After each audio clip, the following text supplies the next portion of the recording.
शेतकरी बंधूंनो, यावर्षी कपाशीची लागवड ही टप्प्याटप्प्याने झालेली आहे। म्हणजे काही कपाशी वेळेवर लागवड झाली आणि पावसाचा अंदाज बघून शेतकऱ्यांनी विविध टप्प्यामध्ये वेगळ्या वेगळ्या वेळी कपाशीची लागवड केलेली। तर अशा कपाशीवर आपल्याला गुलाबी बोंडअळीचा प्रादुर्भाव बऱ्याच ठिकाणी दिसून येत आहे। सध्या आपण जर शेतात गेलो तर आपल्या कपाशीमध्ये फुलं लागण्याच्या अवस्थेतील कपाशीवर डोमकळे आपल्याला दिसून येतात। यामध्ये कापसाच्या जे फूल असतं त्याचा आकार हा गुलाबाच्या कळीसारखा झालेला असतो, म्हणून त्याला डोमकळी म्हणतो।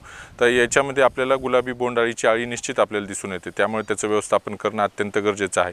त्यासाठी आपण शेतामध्ये फिरत असताना अशा जर डोमकळ्या आपल्याला दिसून आल्या तर त्या वेळोवेळी तोडून नष्ट कराव्या, त्यातील अळीसह त्या नष्ट करणं गरजेचं आहे, म्हणजे आपल्याला हा प्रादुर्भाव तिथेच रोखता येईल। त्यानंतर आपल्याला शेतामध्ये पक्षी थांब्यांचाही वापर करायचा आहे, ज्याच्यामध्ये पिकाच्या उंचीच्या 1.5 ते 2 फूट उंचीवर आपल्याला ही पक्षी थांबे 1 हेक्टरी 25 या प्रमाणात लावायचे आहेत। त्यानंतर आपल्या शेतामध्ये कामगंध सापळ्यांचाही वापर आपल्याला करायचा आहे। एकरी 2 या प्रमाणात आपण गुलाबी बोंडअळीची कामगंध सापळी त्या ठिकाणी लावायचे।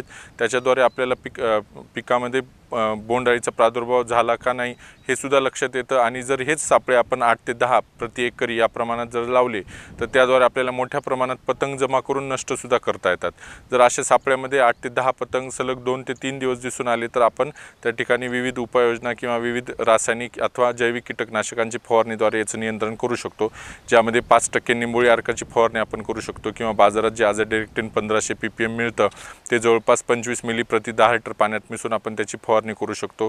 किंवा जैविकमध्येच आपण मेटारायझियम बिवेरिया बॅसियाना या जैविक बुरशीयुक्त कीटकनाशकाची फवारणी आपण 40 ग्रॅम प्रति 10 लिटर पाण्यात मिसळून जमिनीत ओल आणि हवेत आर्द्रता असताना फवारणी केली तर त्याद्वारे सुद्धा ह्या अळीचं चांगले नियंत्रण होतं।